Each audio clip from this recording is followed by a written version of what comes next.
Rumah adat Banten cukup terkenal dengan keunikan di setiap bangunannya. Banten merupakan salah satu provinsi yang terletak di wilayah paling barat Pulau Jawa. Provinsi Banten sempat bergabung dengan Jawa Barat, namun semenjak terjadi pemekaran, Banten terpisah dari Jawa Barat dan berdiri sendiri. Tak lengkap rasanya jika belum mengetahui keindahan dari rumah tradisional Banten. Rumah adat Baduy adalah rumah adat dari Provinsi Banten. 1. Hal ini didasarkan pada rumah adat yang dimiliki oleh suku Baduy. Suku Baduy, Baduy merupakan kelompok etnis masyarakat adat suku Banten di wilayah Kabupaten Lebak, Banten. Bentuk rumah adat Baduy sering disebut dengan istilah julang ngapa. Bentuk rumah adat Baduy sering disebut dengan istilah julang ngapa, rumah adat suku Baduy. Secara umum rumah adat Baduy memiliki gaya bangunan seperti rumah panggung. Bahan yang bisa digunakan untuk bangunan rumah adat Baduy adalah bambu.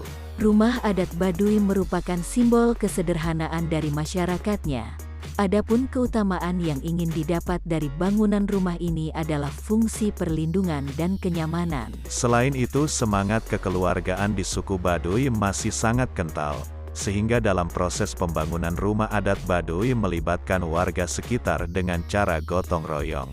Rumah adat Baduy pada umumnya memiliki struktur bangunan yang tinggi, menyerupai rumah panggung. Hal ini dikarenakan kontur tanah yang biasa dihuni oleh suku Baduy yang tidak rata.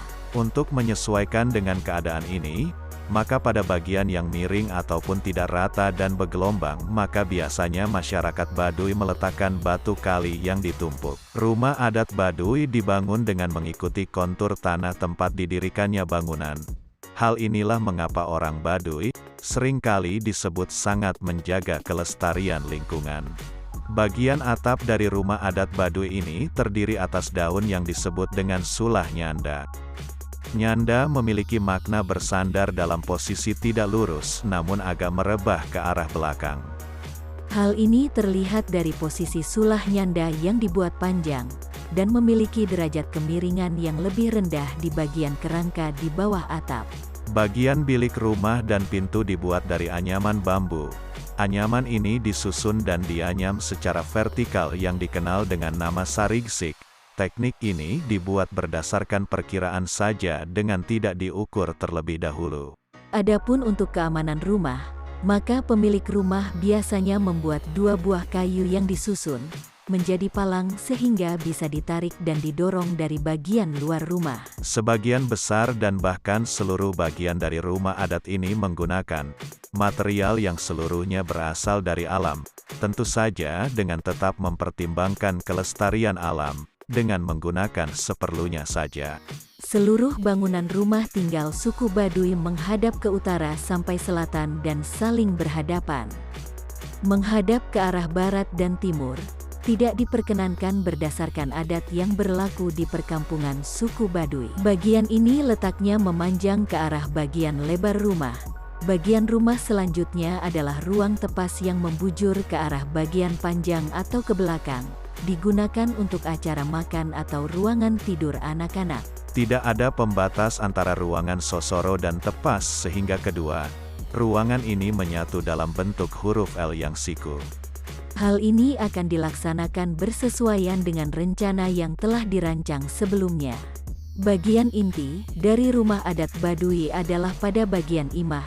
Ruangan ini memiliki fungsi yang khusus dan penting. Biasanya orang Baduy menggunakannya sebagai dapur dan juga kamar tidur bagi pemilik rumah dan istri.